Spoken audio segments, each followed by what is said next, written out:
श्री रामचरितमानस के अरण्य कांड में जब शूर्पणखा लक्ष्मण द्वारा नाक कान काटे जाने के बाद अपने भाई लंकापति रावण के पास जाती है, तब वह रावण को बताती है कि वह कौन से अवगुण हैं जो सन्यासी, पराक्रमी, राजा तथा गुणवान मनुष्य को भी नष्ट कर सकते हैं। आज हम आपको अपने इस वीडियो में उन्हीं अवगुणों के बारे में बता रहे हैं। हेलो दोस्तों, स्वागत करते हैं आप सभी का अपने चैनल ज्ञान मंथन पर। और दोस्तों, आज के अपने इस वीडियो में हम आपको शूर्पणखा रावण संवाद के बारे में जानकारी देने वाले हैं। तो चलिए फिर शुरुआत करते हैं इस वीडियो की। दोस्तों, इस विषय में तुलसीदास जी रामचरितमानस में लिखते हैं, संग ते जति कुमंत ते राजा, मान ते ज्ञान पान ते लाजा, प्रीति प्रणय बिनु मद ते गुनी, ना सही बेगी नीति अस सुनी। अर्थात शूर्पणखा रावण से कहती है कि विषयों के संग से सन्यासी, बुरी सलाह से राजा, मान से ज्ञान, मदिरा पान से लज्जा, नम्रता के बिना प्रीति और मद अर्थात अहंकार से गुणवान शीघ्र ही नष्ट हो जाते हैं। इस प्रकार की नीति मैंने सुनी है। चलिए आपको इसको थोड़ा और विस्तार से बतलाते हैं। पहले बात करते हैं विषयों से सन्यासी कैसे नष्ट होते हैं। दोस्तों, हिंदू धर्म में साधु सन्यासी को पूजनीय बताया गया है। ऐसा माना जाता है कि सन्यासी ईश्वर के निकट होते हैं। लेकिन यदि कोई सन्यासी होने के बाद भी कोई विषयों अर्थात वासना, लोभ आदि से घिरा रहता है तो उसका शीघ्र ही पतन हो जाता है। इसलिए सन्यासी को हमेशा विषयों से अलग रहना चाहिए। दूसरा है राजा।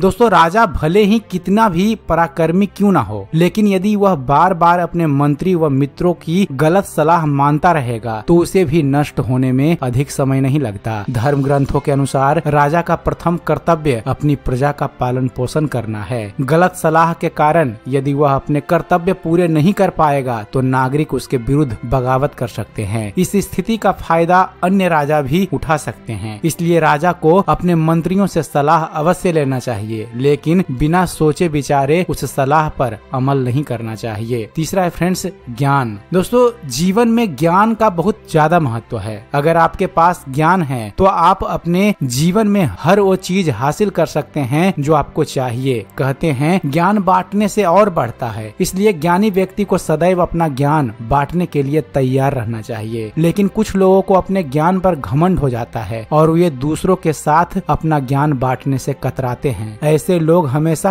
कुंठित ही रहते हैं। उन्हें हमेशा यही डर सताता है कि कहीं कोई उनसे उनका ज्ञान छीन न ले। ऐसे में उनका ज्ञान संकुचित रह जाता है और वह ज्ञान उनके भी किसी काम का नहीं रहता। इसलिए ज्ञान पर कभी भी घमंड नहीं करना चाहिए और सदैव ज्ञान बांटने के लिए तत्पर रहना चाहिए। अगला है फ्रेंड्स, मदिरापान। दोस्तों, लज्जा यानी मर्यादा हमारे धर्म ग्रंथों में हर व्यक्ति के लिए मर्यादा तय की गई है। जब कोई व्यक्ति मर्यादा में नहीं रहता तो उसे अपयश का सामना करना पड़ता है। मदिरापान यानी शराब पीने से व्यक्ति को अच्छे बुरे का भान नहीं रहता और कभी कभी वह मर्यादाहीन आचरण कर बैठता है। यदि ऐसी घटना बार बार होती है तो कोई दूसरा उस व्यक्ति के साथ मेल जोल नहीं रखता। यहाँ तक कि उसके परिवार वाले भी उसका साथ छोड़ देते हैं। एक समय वह भी आता है जब वह एकदम अकेला हो जाता है। इसलिए कहा जाता है कि शराब का सेवन न केवल व्यक्ति बल्कि समाज हित के लिए भी हानिकारक है। इसलिए शराब का सेवन न करना ही बेहतर है ताकि लज्जा बची रहे। अगला है नम्रता।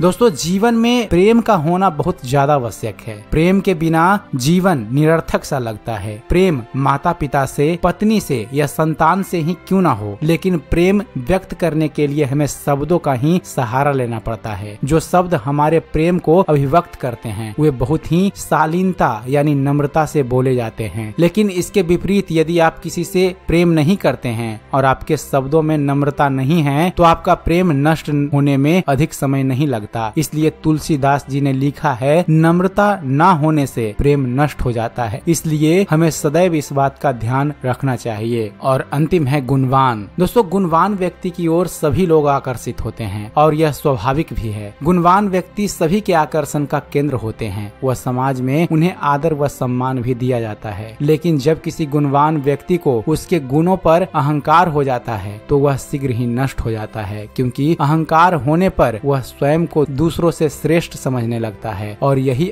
अहंकार उसे विनाश की ओर ले जाता है। रावण में भी बहुत से गुण थे, लेकिन अहंकार के कारण उसका नाश हो गया। इसलिए गुणवान व्यक्ति को कभी भी अपने जीवन में अहंकार नहीं करना चाहिए। तो दोस्तों, यह थी जानकारी शूर्पणखा द्वारा दिए गए लंकापति रावण के ज्ञान के बारे में। उम्मीद करते हैं फ्रेंड्स आप सभी को हमारा यह वीडियो पसंद आया होगा। अगर वीडियो पसंद आया हो तो वीडियो को लाइक और शेयर करना न भूलिएगा। और दोस्तों, ऐसे ही धर्म और इतिहास से जुड़े हुए ज्ञानवर्धक वीडियो देखते रहने के लिए आप हमारे इस चैनल ज्ञान मंथन को सब्सक्राइब जरूर कीजिएगा। आप हमारे इस चैनल को सब्सक्राइब कीजिए और देखते रहिए, जानते रहिए। धन्यवाद। जय हिंद।